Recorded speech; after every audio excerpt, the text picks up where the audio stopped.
Don't leave the battle if you, आपको ये हमेशा रखना है कि मुझे इस लड़ाई को छोड़ना नहीं है, डोंट लीव द बैटल। यदि तुम क्विट करते हो, if you quit you definitely lose, आप पक्का हारेंगे। But if you try up to last moment, there might be chance you will win the battle, you will win the battle. आपके चार कराएंगे, उसमें मिनिमम 15 क्वेश्चन उसी कॉन्सेप्ट पर नजर आएंगे और कुछ क्वेश्चन आपको एग्जाम में सिमिलर दिखेंगे, नजर आएंगे कि फ्री में यूट्यूब पे आपको ये सारे सेशंस आपको देखने को मिलेंगे। तो कंक्लूजन क्या है आप लोगों के लिए? सारी कंपटीशन ओनली 5 लाख लोगों से, आप लोग की यही 5 मेजरली प्रॉब्लम रहेंगे। आप एग्जाम फियर को हैंडल नहीं कर पाए, 3 घंटे को अच्छे से दे नहीं पाए, आपने सिली मिस्टेक्स कर दिए, आपने less number of question attempt किया, आप टाइम मैनेजमेंट नहीं कर पाए due to lack of practice, ये बहुत लोगों का प्रॉब्लम रहता, और हेल्थ आपका उस दिन सही नहीं था, कोई भी। Hello everyone, welcome to the new world of IITian thinking.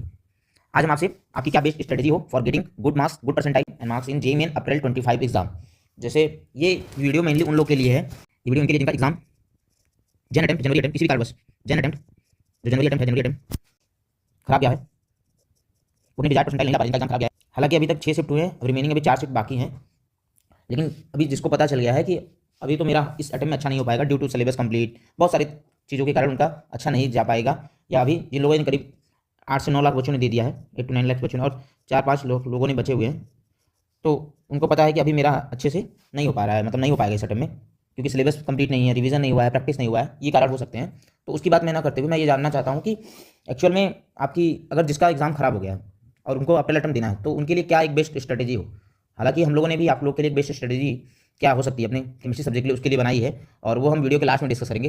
पहले हम मैक्सिमम इस बात को कैटर करते हैं कि प्रॉब्लम क्या है, मतलब जेईई मेंस क्वालिफाई करना वाकई टफ है, या गुड रैंक 50% मार्क्स लाना टफ है, कि हम एक अच्छे अप्रोच से इस एग्जाम को क्रैक कर सकते हैं। तो इसको हमें समझना चाहिए। तो हम अप्रैल रिटर्न में कितना जोर लगाएं कि हमारा जेईई मेंस एग्जाम क्वालिफाई हो और हमें गुड एनआईटी तो फिक्स हो जाए, फिर उसके बाद हम एडवांस के लिए देखेंगे। तो हमें यहाँ पर मेनली 2 तरह के स्टूडेंट नजर आते हैं।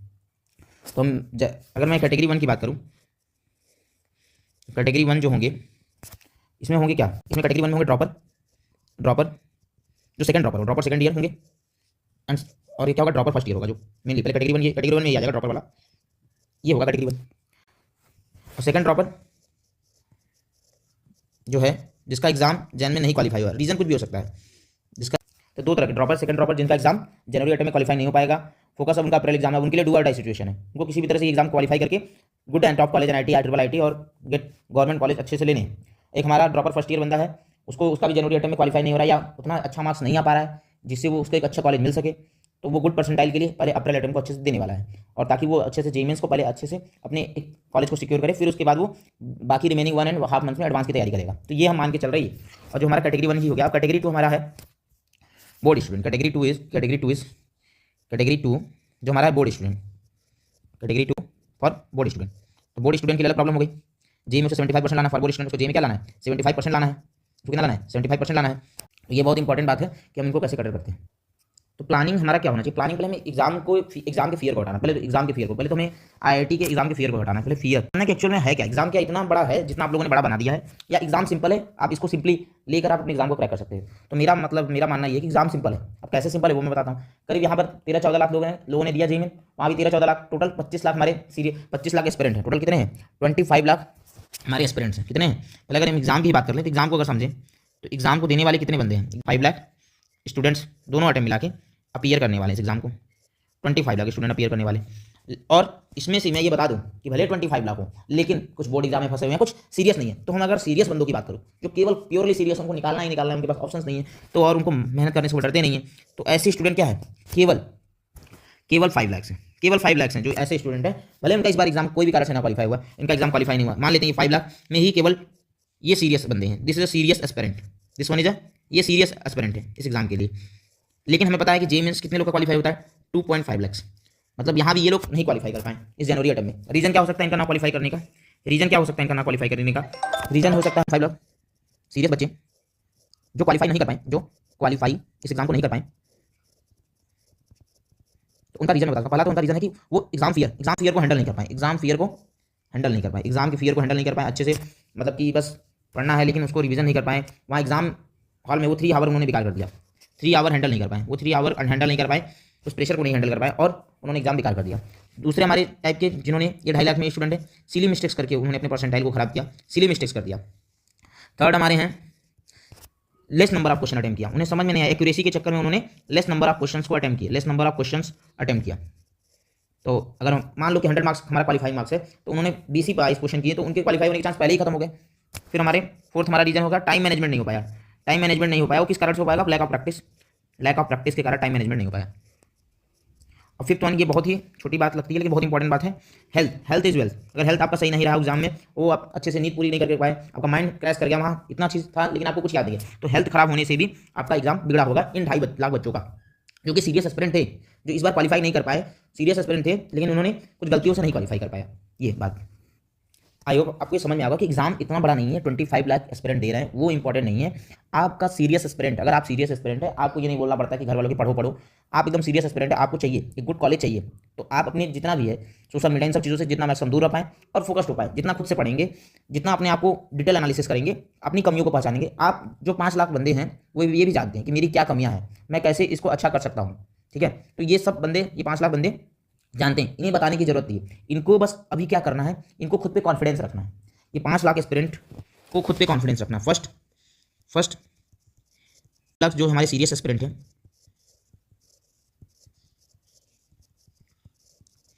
उनको खुद पर कॉन्फिडेंस है, उनको सेल्फ कॉन्फिडेंस रखना ही है कि हाँ नहीं निकल पाया लेकिन अगली बार मैं फोड़ दूंगा। उनको सेल्फ कॉन्फिडेंस रखना है कि हाँ अगली बार मैं एग्जाम निकाल दूंगा, अगली बार मैं एग्जाम क्लियर कर दूंगा। और मुझे पता है कि आप लोग की यही 5 मेजरली प्रॉब्लम रहे होंगे। आप एग्जाम फियर को हैंडल नहीं कर पाए, 3 घंटे को अच्छे से दे नहीं पाए, आपने सिली मिस्टेक्स कर दिए, आपने less number of question attempt किया, आप टाइम मैनेजमेंट नहीं कर पाए due to lack of practice. ये बहुत लोगों का प्रॉब्लम रहता है। और हेल्थ आपका उस दिन सही नहीं था, कोई भी कारण, ये 5 कारण मेनली मेजरली पाए जाते हैं कि ये 5 कारण होंगे। तो आपको पहले इस एग्जाम को फियर को निकालना है कि this is not a 25 lakh aspirant exam, this is simply 5 lakh aspirant exam. तो हमें बस ये सोचना है कि अभी मुझे कुछ नहीं सोचना, मुझे बस ये सोचना है कि यहाँ पर एक्चुअल में दोनों टाइम मिला के 5 लाख एस्पिरेंट है, 5 लाख एस्पिरेंट हैं। और उन 5 लाख एस्पिरेंट में जो, अगर मैं बोलूँ तो 5 lakh this is a serious aspirant, serious aspirant जो इस एग्जाम को निकालना चाहते हैं, पूरा अपना 100% दे रहे हैं। मतलब वो प्लान भी करते हैं सीरियस एस्पिरेंट और एग्जीक्यूशन भी करते हैं। यानी कि प्लानिंग कर दिए, 12 घंटा पढ़ना है लेकिन पढ़ नहीं पा रहे हैं, तो प्लानिंग भी करें और एग्जीक्यूशन भी करें, कंप्लीट ना हो लेकिन मैक्सिमम एग्जीक्यूशन कर पाएँ, प्लानिंग भी हो और उनका एग्जीक्यूशन भी हो। तो अगर 5 लाख सीरियस एस्पिरेंट में हमारे 50 के हम ला सकते हैं, 50,000 हमें 50,000 के अंदर लाना है गुड एनालिटिक्स के लिए, ठीक है। हमें बस ये सोचना है। तो एक्चुअल में हमें ये सोचना है कि हर 10 बच्चों में मेरा कुल 5 लाख की कंपटीशन है, उसमें मुझे 50,000 रैंक लाना, हमें 25 लाख का कंपटीशन नहीं देखना है। क्लियर बात है कि हमें 25 लाख के बारे में नहीं सोचना है। तो आज से अपने माइंडसेट को बना लो। जैसे बोलते थे ना, जब 3 मूवी देखा हुआ तो उसमें बोलता ना all is well, all is well, all is well, वो बोलता था ताकि वो अपने आप के अंदर फियर को हटाना था। तो हमें भी क्या, बस अपने से डेली कम से कम 2-3 बार डेली पढ़ते हुए बस ये बोलना है कि मेरा कंपटीशन केवल 5 लाख लोगों से है, केवल 5 लाख लोगों से है, और उसमें मुझे 50,000 रैंक लाना है, 50 के रैंक अपने खराब दिन पर भी, अपने खराब दिन पर भी लाना है, अपने खराब दिन पर भी लाना है। बस इतना। जैसे ही आपने बोला, आपका माइंडसेट बदल जाएगा पढ़ने का, ये बहुत इंपॉर्टेंट है। जैसे ही आपने ये बोला कि मेरा कंपटीशन इतने लोगों से है, मेरा कंपटीशन है ही नहीं ज़्यादा लोगों से, मेरा कंपटीशन केवल 5 लाख एस्पिरेंट से है, तो आपको तुरंत समझ में आएगा ये एग्जाम इतना बड़ा एग्जाम है नहीं, जितना हम लोगों ने एग्जाम को बड़ा बना दिया। तो मैंने आपसे बस एक फियर निकाल दिया कि ये एग्जाम इतना बड़ा नहीं है, ये 5 लाख एस्पिरेंट का एग्जाम है, 25 लाख बस देने के लिए दे रहे हैं। हम 5 लाख बंदों में से हैं जो कि सीरियस बंदे हैं, और इसमें हम 50,000 मुझे क्रैक करने हैं बहुत ज़्यादा हार्डवर्क करके। और हम जो मिस्टेक कर रहे थे पिछली बार एग्जाम में, एग्जाम फियर को हैंडल करेंगे, तो उसके लिए हम काफ़ी प्रैक्टिस करेंगे। सिली मिस्टेक्स वो भी प्रैक्टिस आएगा, लेस नंबर ऑफ क्वेश्चन तो हम क्वेश्चन के नंबरों को बढ़ाएंगे, ज़्यादा सिलेबस कवर करेंगे, टाइम मैनेजमेंट करेंगे प्रैक्टिस करके, और अपने हेल्थ को सही रखेंगे। इन 2 मंथ में अपने हेल्थ को बहुत सही रखना है आप लोगों को। आई होप आपको समझ में आ रही होगी मेरी बात। अब हम आते हैं अपनी strategy for the exam. Exam की स्ट्रेटजी क्या होनी चाहिए, प्लानिंग कैसे होनी चाहिए कि जैसे हम अच्छा मार्क्स ले आएँ, गुड परसेंटाइल ले आएँ। तो अगर मैं मार्क्स के लिए बात करूँ, अगर मैं सिंपली स्ट्रेटजी की बात करूँ, स्ट्रेटजी तो हम सबसे पहले जेईई के पेपर को समझते हैं। स्ट्रेटजी जेईई के लिए क्या हम करेंगे, जेईई के पेपर को समझेंगे। तो जेईई के पेपर की अगर मैं बात करूँ, स्ट्रेटजी जेईई, तो अगर मैं जेईई के पेपर की बात करूँ, तो अगर हमारा जेईई का पेपर क्या होता है, जेईई के पेपर में 3 सब्जेक्ट आते हैं। क्या आता है, एक आता है तुम्हारा फिजिक्स, जस्ट 1 सेकेंड, एक physics, second chemistry, and third one is mathematics. और सारी के सारी क्या आते हैं, 100 मार्क्स के आते हैं, 100 marks, this one is 100 marks, this one is 100 marks, और 25 क्वेश्चन, ईच 25 क्वेश्चन। ये भी हमारा कितना आता है, 25 क्वेश्चन। ये भी हमारा कितना आता है, 25 क्वेश्चन। तो हमें अपना जोन ढूंढना है कि हमें कौन सा जोन है। तो मैं अगर मैं ये जनरल स्टूडेंट की मांग के चलूँ कि मैक्सिमम लड़कों को, केवल टॉप 5,000 लोगों को हटा दिया, तो मैक्सिमम लोग को मैथ्स टफ या लेंदी लगता है, टफ एंड लेंदी लगता है। तो हम इसको थोड़ा माइंड रखेंगे, इसको मैक्सिमम स्टूडेंट को टफ एंड लेंथी लगता है मैथ्स। केमिस्ट्री लोग को, मैक्सिमम लोग को ईजी मीडियम कैटेगरी में वो रखते हैं, और फिजिक्स को भी मैक्सिमम लोग ईजी टू मीडियम कैटेगरी में रखते हैं, जेईई लेवल तक, एडवांस की मैं बात नहीं कर रहा हूँ, ईजी मीडियम लेवल तक रखते हैं। तो अगर मैं इसी को मान लूँ, मैं बोल रहा हूँ कि अगर पेपर मान लो ईजी आ गया आपको, या केमिस्ट्री ईजी लगता हो या मीडियम लगता हो, तो अगर ईजी लग रहा है पेपर में या पेपर में मीडियम आ गया हो, भले ही आपका अच्छा हो, तो अगर ईजी होगा तो कम से कम 20 क्वेश्चन आपको अप्रोच करना चाहिए, और अगर मीडियम है तो आपको 15 क्वेश्चन कम से कम अटेम्प्ट करना चाहिए। और जब क्वेश्चन अटेम्प्ट की मैं बात कर रहा हूँ तो 100%, 110% नाम की चीज़ दुनिया में होती है, तो उतना मान के ही वो क्वेश्चन करने हैं 110%। और ये कब आएगा? जब आप काफ़ी प्रैक्टिस कर लेंगे तब आएगा। तो उसी तरह अगर मैं फिजिक्स की बात करूँ तो फिजिक्स में ईजी आएगा तो 20 आप मैक्सिमम अटेम्प्ट कर सकते हो, मीडियम आएगा तो 15 क्वेश्चन। तो मैं ये मान के चल रहा हूँ कि कोई भी एस्पिरेंट अगर किसी शिफ्ट में उसको फिजिक्स ईजी लग रहा है और उसी शिफ्ट में थोड़ा सा टफर साइड में हो सकता है, अगर फिजिक्स थोड़ी ईजी है तो केमिस्ट्री थोड़ी मीडियम साइड में चली जाएगी, और केमिस्ट्री मीडियम साइड में तो फिजिक्स ईजी चली जाएगी। ठीक है, तो हम ये मान के चलते हैं कि, और ये हम ये नहीं बोल रहे हैं कि पेपर टफ आ गया फिजिक्स केमिस्ट्री, हम कह रहे हैं हम इसको अच्छे से प्रिपरेशन करके हम ईजी मीडियम कैटेगरी में ला पा रहे हैं। तो ये कब होगा? तो ये हमें पहले तो फिजिक्स केमिस्ट्री के 90% सिलेबस कंप्लीट होने चाहिए। ये तभी हम इतना क्वेश्चन अटेम्प्ट कर पाएंगे जब हम 90% अपने सिलेबस को कंप्लीट कर पाएंगे, फिजिक्स एंड केमिस्ट्री बोथ। तो हमें कोशिश करना है जो भी हमारा रिमेनिंग सिलेबस है उसको कंप्लीट करना है। तो फिजिक्स और केमिस्ट्री 90%। तो यहाँ से अगर मैं मान लूँ कि अगर मान लेते हैं कि chemistry plus physics easy medium सब मिला के अगर हम लोगों ने 20 + 15 35 क्वेश्चन अटेम्प्ट कर दिया तो हमारे लिए अच्छा होगा।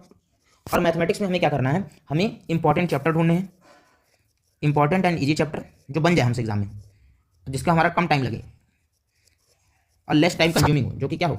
लेस टाइम कंज्यूमिंग हो, उसको जितना हम रिवाइज कर सके पढ़ सकें, जिसको हमें लगे कि हाँ ये चैप्टर तो मैं बना लूँगा, वैसे चैप्टर। तो मैं मान लेता हूँ कि करीब 60% के अबाउट आप अगर सिलेबस कंप्लीट करते हैं तो यहाँ से आप करीब 10 क्वेश्चन निकालेंगे। कितने निकालेंगे? 10 क्वेश्चन। तो आपको टोटल कितने हैं? 75 क्वेश्चन, जिसमें से आपने क्या किया? फिजिक्स प्लस केमिस्ट्री के 35 क्वेश्चन किए और मैथमेटिक्स के 10 क्वेश्चन किए। मैथमेटिक्स के कितने किए? 10 क्वेश्चन किए। अगर मैं मान रहा हूँ कि आपकी एक्यूरेसी के हिसाब से आप लोगों ने वही क्वेश्चन किए जो आपसे अच्छे से आ रहे थे, तो आप 35 में अगर आपने 35 में आपने 31 भी सही कर दिया होगा, 31 करेक्ट, 4 रॉन्ग, तो 31 × 4 क्या होगा? 124, और 4 रॉन्ग से -4 होगा तो 120 मार्क्स तो आपके फिजिक्स एंड केमिस्ट्री से आ जाएंगे। ठीक, मैथमेटिक्स की बात किया आपने 10 क्वेश्चन ही किए, 8 आपने सही किया, 2 आपके गलत हो गए, तो 8 4 × 32 -2 दैट इज 30 मार्क्स। तो अगर हम टोटल मार्क्स को जोड़ें तो आप 120 + 30, तो आप 150 मार्क्स आप ला रहे हैं।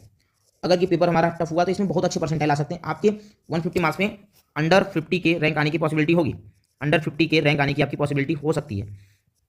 तो हमें अभी ये नहीं सोचना, हमें बस सिंपल सोचना है अंडर 150 रैंक आने की, अंडर 50 के रैंक आने की पॉसिबिलिटी अच्छी होगी। ठीक है, तो हमें इसको ध्यान देना है। तो हमें बस एक चीज़ माइंड में याद रखना है कि हमें अपने खराब दिन दी हम लोगों ने कितने क्वेश्चन खराब दिन दी? 45 क्वेश्चन कर 45 क्वेश्चन करके आएंगे और 31 + 8 करके आना है। और उसमें सिली मिस्टेक के बाद भी, सिली मिस्टेक या जो भी मिस्टेक, मिस्टेक्स के बाद भी 39 सवाल सही करके 150 मार्क्स लाना है। कितना लाना है? 150 मार्क्स लाना है। तो आज से माइंडसेट आपका क्या होना चाहिए? फर्स्ट माइंडसेट ये होना चाहिए, फर्स्ट माइंडसेट क्या होना चाहिए? फर्स्ट माइंडसेट सीरियस एस्पिरेंट होना चाहिए। Okay, clear? तो हमारी प्लानिंग क्या है ड्रॉपर सेकंड ईयर और फर्स्ट ईयर स्टूडेंट के लिए? तो पहले तो यही है कि avoid negativity from your surrounding. अपने सराउंडिंग के सारे निगेटिविटी को हटा के फोकस करो, कि अपने ऊपर फोकस करो, अपने चारों तरफ निगेटिविटी हटा दो कि ये कर रहा है, वो कर रहा है, तुम्हारा एग्जाम क्लियर नहीं हुआ, कोई तुम्हें कुछ बोल रहा है, तो सारी सराउंडिंग को अभी 2 महीने के लिए हटा दो। Focus on you for you. अपने पे फोकस करोगे तो तुम्हारा ही अच्छा होगा। तुम्हें अपने ऊपर फोकस करना है, अपने लिए करना है, खुद को साबित करने के लिए करना है। तो give 100% on this last 2 month. ये बहुत इंपॉर्टेंट है कि आप अपना 100% दें लास्ट 2 मंथ में। पुश योर लिमिट, अपनी लिमिट को पुश करो। And maximum 12 hour study, 10 hour study, 10 घंटे आपको स्टडी करने और 2 घंटे एनालाइज करना है क्वेश्चन को। अब 10 घंटे में क्या स्टडी करना है? तो पहला काम आपको है first up to 28 Feb complete physics, क्योंकि 90% फिजिक्स कंप्लीट करेंगे, केमिस्ट्री 90% करेंगे, तब जाकर हम ना यहाँ पर अपने 35 क्वेश्चन को अटेम्प्ट कर पाएंगे। तो हमें क्या करना है? फिजिक्स और केमिस्ट्री को 90% और मैथ्स के 60% सिलेबस को डिटेल में कर लेना है। अगर नहीं किया तो आप डिफिकल्टी फील करेंगे फॉर गेटिंग गुड रिवीजन, क्योंकि आपको मार्च मंथ में कंप्लीट रिवीजन करना है। तो आप अभी कोशिश करो जितना पढ़ सको, मैक्सिमम टाइम 12 घंटे देकर 10 घंटे पढ़ो और 2 घंटे एनालाइज करो कि उससे क्वेश्चन कैसे आता है। ठीक है, और फिर उसके बाद from 1 March to April only revision. 1 मार्च से अब अप्रैल तक जब भी आपका एग्जाम है तब तक आपको केवल रिवीजन करना है। अब क्या करना? अब अपने टाइम को बढ़ा लेना, मार्च में अपने टाइम को बढ़ाना है। Increase your times like this 15 hour. अब जो हम इतना अगर हम 12 आवर पढ़ना सीख गए तो 3 घंटे और पढ़ लेंगे, तो 15 आवर स्ट्रेटेजी। तो उसमें करना क्या है? 6 आवर रिवीजन करना है पूरी फिजिक्स केमिस्ट्री मैथ्स को 2-2 घंटे। 3 आवर्स क्या करना है? कंप्लीट एग्जाम प्रैक्टिस करना है। 3 आवर्स जो एग्जाम दिया उसको एनालिसिस करना है कि वो किस तरह क्वेश्चन आ सकते हैं। अगर हमारे रिलेवेंट क्वेश्चन है तो उन सब क्वेश्चनों को हमें केयर करना है कि हमारे 45 क्वेश्चन क्यों नहीं बन रहे हैं, हमें उन सब चीज़ों को केयर करना है। सिली मिस्टेक्स हो रही है क्या, हमने क्वेश्चन को गलत पढ़ लिया, जो भी कभी हम क्वेश्चन गलत पढ़ लेते हैं, तो उन सब चीज़ों का केयर करना है। और 3 आवर में, बाकी 3 आवर में क्या करना है? रिमेनिंग जो सिलेबस है वो कवर करते रहना, ताकि आपका कॉन्फिडेंस थोड़ा आता रहे। ये नहीं कि मेरा ये छूट गया वो छूट गया, तो उसको भी कवर कर सकते हैं, क्योंकि 100% सिलेबस कवर करना इट्स नॉट ईजी टास्क। तो आप कोशिश करेंगे कितना मैक्सिमम कर सकें। और ये स्ट्रेटेजी तो बहुत इंपॉर्टेंट है। Follow 45 question study paper study. अभी से आपको मेन एग्जाम देने से पहले ही ये 45 क्वेश्चन पेपर स्ट्रेटेजी को अभी से फॉलो करना है। And try to correct at least 39 question. हम लोगों ने बोला ना कि 45 में से अगर हम 39 क्वेश्चन सही कर देंगे तो हमारी 150 मार्क्स आ जाएंगे और उसमें हम गुड परसेंटाइल। हम उससे ज़्यादा ला सकते हैं, लेकिन हमें इससे कम नहीं लाना। अपने खराब दिन भी हमें 150 मार्क्स लाने ही लाने हैं। समझ में आ रही है बात? और एवॉइड फ्रेंड सर्कल जोन। अगर कोशिश करो कि अगर तुम्हें फ्रेंड सर्कल जोन से अभी तुम्हें प्रॉब्लम हो रहा है, 1-2 फ्रेंड से ज़्यादा ना रखो और कोशिश करो कि वो ऐसा ही फ्रेंड हो जो तुम्हें हेल्प कर सके, तब रखना। नहीं तो खुद एवॉइड कर देना 2 मंथ के लिए। इस 2 मंथ के लिए एवॉइड कर देना ताकि तुम अपना 100% दे पाओ। बाद में अपने आप को ये ना बोलना पड़े काश थोड़ा और पढ़ लिया होता। ये कभी ना बोलना पड़े कि काश थोड़ा और पढ़ लिया होता, काश थोड़ा बात नहीं किया होता, काश में। तो इन सब चीज़ों से बचना है और अपने हेल्थ को सही रखना। सबसे बहुत इंपॉर्टेंट बात हेल्थ को सही रखना।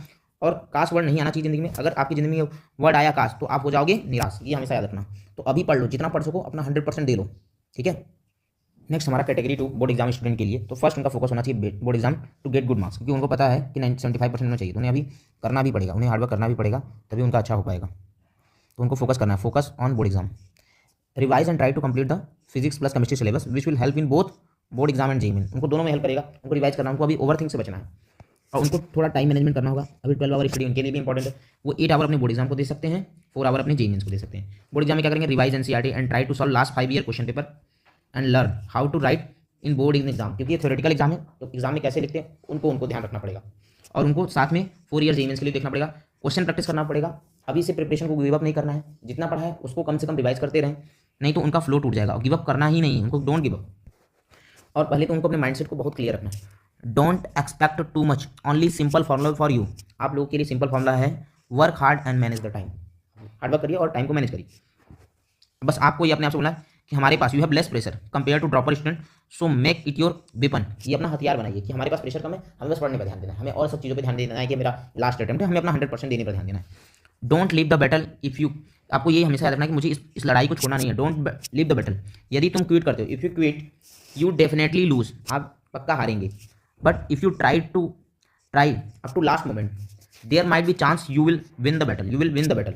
आपकी चांस है कि आप आप बैटल को जीत भी सकते हैं, we will win the battle. तो इन बातों का ध्यान रखें। अब हम बात करेंगे, हम लोगों ने बोर्ड को कवर कर लिया, हम लोगों ने ड्रॉपर को कवर कर लिया कि उन्हें किन किन पॉइंट को ध्यान रखना है, ठीक है। आपको एक पीडीएफ मिल जाएगी ताकि आप इन सब चीज़ों को अच्छे से देख पाएं कि मैंने क्या बोला है। तो अब हम कंक्लूजन फॉर ऑल पे आ जाते हैं। हम क्या करते हैं? Conclusion for all. तो कंक्लूजन क्या है आप लोगों के लिए, सारे लोगों के लिए क्या कंक्लूजन है? तो कंक्लूजन सिंपल है। माइंडसेट नंबर 1, अपने आप को बार बार डेली बोलना, मेरा कंपटीशन ओनली 5 लाख लोगों से है और मुझे उसमें 50,000 रैंक लाना है अच्छे एनआईटी को सिक्योर करने के लिए, फिर हम एडवांस को देखेंगे। माइंडसेट नंबर 2, मुझे 90% फिजिक्स, 90% केमिस्ट्री, 60% मैथ करके 45 क्वेश्चन अटेम्प्ट करके एक्यूरेसी बढ़ा के 150 प्लस मार्क्स लाया जा सकता है और हमें इसी की कोशिश करनी है। माइंडसेट नंबर 3, मुझे 28 फेब तक अपनी फिजिक्स, केमिस्ट्री, मैथ्स के सिलेबस को डिटेल में फिनिश करना है। जो बचे हैं इतना कम से कम करना है, 90% फिजिक्स, 90% केमिस्ट्री, 60% मैथ।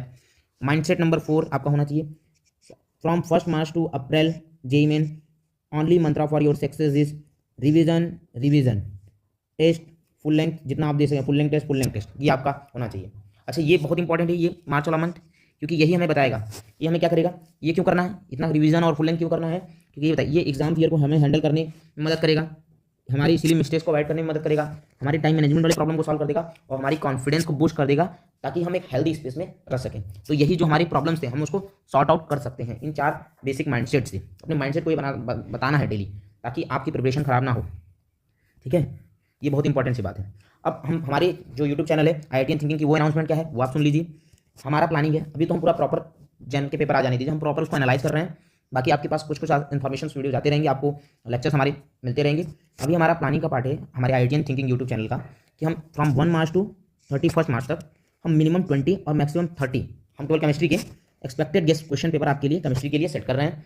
तो मिनिमम 30 और एक्सपेक्टेड, ये डिपेंड करता है कि अगर इसको नंबर को मिनिमम 20 को मैक्सिमम 30 तक भी ले जा सकते हैं। ये आपके टोटली रिस्पॉन्स फीडबैक पर डिपेंड करता है। तो एक्सपेक्टेड गेस्ट पेपर केमिस्ट्री का क्या हम बनाएंगे, उसको पूरा एनालाइज करेंगे। वो कब हम कैसे एनालाइज कर रहे हैं, 2000 जेईई मेन हो रहा है उससे 2025 तक जो जैन के अटेम्प्ट होंगे, सारे पेपरों को एनालाइज करने के बाद हम एक क्वेश्चन फ्रेम करेंगे उसी रिस्पेक्ट में कि क्या क्वेश्चन बार बार रिपीट हो रहे हैं, किन किन क्वेश्चनों को हमें करके जाना चाहिए। तो ये कंप्लीट एनालिसिस के बाद ये वीडियो यूट्यूब पे आएगी, तो थोड़ा टाइम लगे रहा है, लेकिन जब आएगी तो आपको फील होगा कि आपको बेस्ट क्वेश्चन जो आपको यूट्यूब पे मिलेंगे वो हमारे चैनल्स पे आपको मिलेंगे। तो 600 to 750 क्वेश्चन वो जो हम सॉल्व कराएंगे उसमें मिनिमम 15 क्वेश्चन उसी कॉन्सेप्ट पर नजर आएंगे और कुछ क्वेश्चन तो आपको एग्जाम में सिमिलर दिखेंगे, नजर आएंगे, ठीक है। तो हमारा ये प्लानिंग है कि हम 1 मार्च टू 31 मार्च तक हमारा अनाउंसमेंट आपके लिए यही है कि फ्री में यूट्यूब पे आपको ये सारे सेशंस आपको देखने को मिलेंगे। तो उम्मीद करते हैं हम लोगों ने जो भी माइंडसेट दिया है आपको, उस कंक्लूजन माइंडसेट को आप काम करेंगे और बिना डरे हुए अपने प्रिपरेशन को अच्छा करेंगे और एक अच्छा गुड रैंक आप लेकर आएंगे। आई होप आपको ये वीडियो में समझ में आएगा कि आपको अप्रोच कैसे करना है इस जेईई मेन अप्रैल अटेम्प्ट को। Thank you.